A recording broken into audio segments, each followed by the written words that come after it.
नमस्कार दोस्तों, आपका फिर से स्वागत है मेरी इस वीडियो में। जैसा कि मैंने अभी तक आपको बताया कि श्री कृष्ण अर्जुन को बता रहे हैं आत्मा परमात्मा के बारे में, और अभी फ़िलहाल जो हमारे श्लोक चल रहे हैं उसमें कर्म के बारे में बता रहे हैं कि कर्म को थोड़ी ज़्यादा महत्वता दे रहे हैं कि कर्म करना चाहिए। और अभी हम श्लोक शुरू करेंगे। जैसा कि श्लोक शुरू करने से पहले हम थोड़ी सी एक जानकारी या ज्ञान की बात बता देते हैं। तो मैं आपको एक छोटी सी ज्ञान की बात बता देता हूँ। कल मैं मंदिर गया था और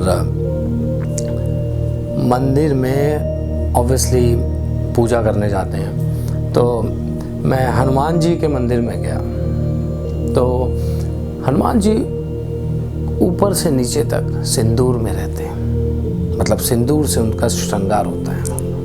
लोग तो माथे पे लगाते हैं, हनुमान जी तो पूरे सिंदूर में हैं। और आपने ये भी बात सुनी होगी कि हनुमान जी को सिंदूर चढ़ाने से बड़े प्रसन्न होते हैं। तो कभी किसी ने सोचा है कि क्यों हनुमान जी को ही ऊपर से नीचे तक सिंदूर में श्रृंगार किया जाता है? तो उसके पीछे एक कथा है। त्रेता युग में माता सीता माथे पर सिंदूर लगाई हुई थी। तो ये बहुत पुराने समय से चला हुआ, ये नहीं कि अभी से सिंदूर की प्रथा चल रही है। सिंदूर तो त्रेता युग से चल रहा है। तो भगवान हनुमान जी ने पूछा कि माता ये आपने सिंदूर क्यों लगाया हुआ है? तो माता ने जवाब दिया हंसते हुए कि ये मैंने अपने स्वामी की लंबी आयु और उनकी हेल्थ के लिए, स्वास्थ्य के लिए लगाया हुआ है। और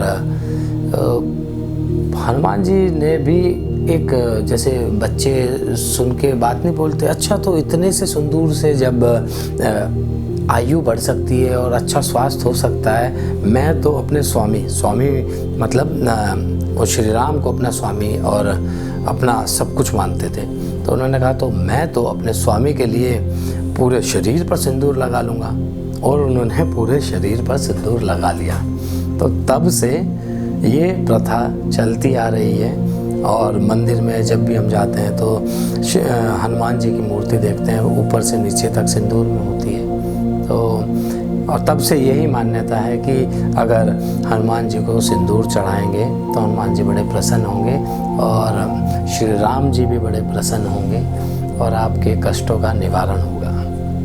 तो एक छोटी सी ज्ञान की बात मैंने आपको बताई। तो बढ़ते हैं श्लोक की ओर। त्रैगुण्य विषय वेद निस्त्रैगुण्यो भावार्जुन निद्वंदो नित्य सत वस्तु निर्योगक्षम आत्मवान। इसमें श्री कृष्ण कहते हैं कि हे अर्जुन, वेद से ऊपर उठो। वेद में 3 प्रकार के गुणों का वर्णन है, इसलिए ये लाभ, सुरक्षा, हानि, इन तीनों चीजों से ऊपर उठकर आत्मज्ञान को प्राप्त हो, आत्मवान बनो। मतलब आत्मा को जानो, इन तीनों चीज़ों से ऊपर उठो। सुरक्षा, लाभ, हानि, ये वेदों में इसका वर्णन है। पर इन 3 चीज़ों से ऊपर उठकर भी कर्म योग भी है, उसको जानो। इसलिए आत्मवान बनो, आत्मा का ज्ञान प्राप्त करो। तो पढ़ते हैं श्लोक नंबर 46 की ओर। यावन अर्थ उद्पाने सर्वतः समलु तोदके तावान सर्वेषु वेदेषु ब्राह्मणस्य विजानत है। इसका भावार्थ है, श्री कृष्ण कहते हैं सब ओर से परिपूर्ण जलाशय प्राप्त हो जाने पर भी छोटे जलाशय में मनुष्य का जितना प्रयोजन रह जाता है, ब्राह्मण तत्व को जानने वाले ब्राह्मण का समस्त वेदों में उतना ही प्रयोजन रह जाता है। इसका तात्पर्य यह है कि जब एक जलाशय सभी चीजों से परिपूर्ण हो जाता है तो उसके बाद छोटे जलाशय में मनुष्य का कितना प्रयोजन रह जाएगा। जब ऑलरेडी उसे एक बहुत बड़ा जलाशय मिल चुका है तो वो छोटे जलाशय में वो क्यों इतना इंटरेस्ट दिखाएगा, उसका प्रयोजन क्या रह जाएगा। इसी तरह ब्रह्म तत्व को जानने वाले, ब्रह्म तत्व मतलब परमात्मा को जानने वाले, आत्मा को जानने वाले, स्वयं को जानने वाले ब्राह्मण का समस्त वेदों में कितना प्रयोजन रह जाएगा? उतना ही प्रयोजन रह जाएगा जितना कि बड़े जलाशय मिलने के उपरांत मनुष्य को छोटे जलाशय में जितना प्रयोजन रह जाएगा, उतना ही प्रयोजन मनुष्य का और ब्राह्मण का रह जाएगा। तो मेरे ख्याल से आप समझ रहे होंगे इस चीज़ को कि किसी भी इंसान को कोई बहुत बड़ी चीज़ मिल जाए तो उसके लिए वो छोटी चीज़ इतनी मायने नहीं रखती। हालांकि उस छोटी चीज़ का मायना होता है, पर जब वो ऑलरेडी बड़ी चीज़ को प्राप्त कर लेता है तो छोटी चीज़ का उसके लिए प्रयोजन उतना ही रह जाता है। तो ब्रह्म को जानो, ज्ञान को जानो। वेद आपको बहुत कुछ सिखाते हैं, परंतु जब ब्रह्म ज्ञानी हो गया तो किसी भी चीज़ का प्रयोजन नहीं रह जाता। तो बढ़ते हैं श्लोक नंबर 47 की ओर। ये श्लोक बहुत मायने रखता है। मेरे ख्याल से भगवत गीता ना पढ़ी हो लोगों ने इतनी, पर ये श्लोक तो ऑलमोस्ट हर किसी व्यक्ति ने सुना होगा। तो करता हूँ आपके सामने उच्चारण। कर्मण्ये वेदिकारस्ते माँ फलेषु कदाचन माँ कर्म फल हेतु भोर्मा ते संज्ञोस्तव कर्मणि। इसका भावार्थ है, श्री कृष्ण कहते हैं कि हे अर्जुन, तेरा कर्म करने में ही अधिकार है, उसके फलों में कभी नहीं। इसलिए तू फल की इच्छा मत कर और अपना कर्म कर।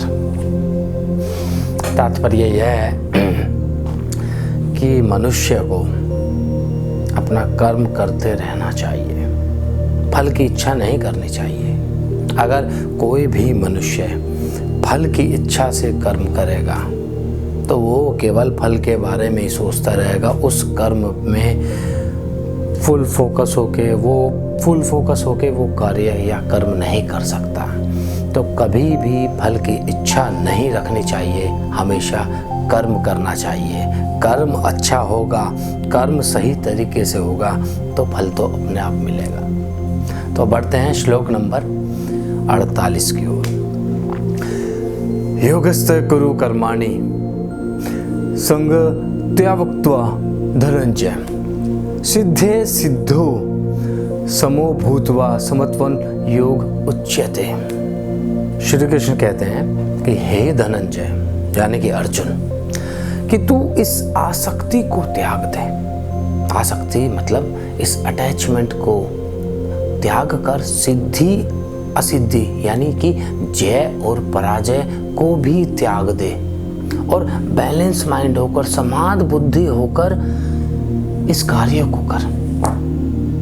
अगर वो जय और पराजय के बारे में सोचेगा और उन चीज़ों से अटैचमेंट करेगा कि मैं जीतूंगा और उस बारे में सोचेगा, मतलब वही एक फल की इच्छा रखेगा, तो वो कार्य करने वाला नहीं है। उसे बैलेंस माइंड होकर इस कार्य को करना पड़ेगा, एक समान बुद्धि होकर इस कार्य में लगना पड़ेगा, इस कर्म को करना पड़ेगा। तो ऐसी स्थिति को, ऐसे माइंड को, ऐसे दिमाग को योग कहते हैं। समझे आप मेरी बात कि आप सब कुछ त्याग दो, अटैचमेंट, जय पराजय, सिद्धि असिद्धि, और फोकस माइंड होकर एक समान बुद्धि, पैरेलल, एक कहते हैं ना बैलेंस माइंड होकर उस कार्य में लग जाओ और उस कार्य को करने की इस विधि को ही योग कहते हैं। तो बढ़ते हैं श्लोक नंबर 49 की ओर।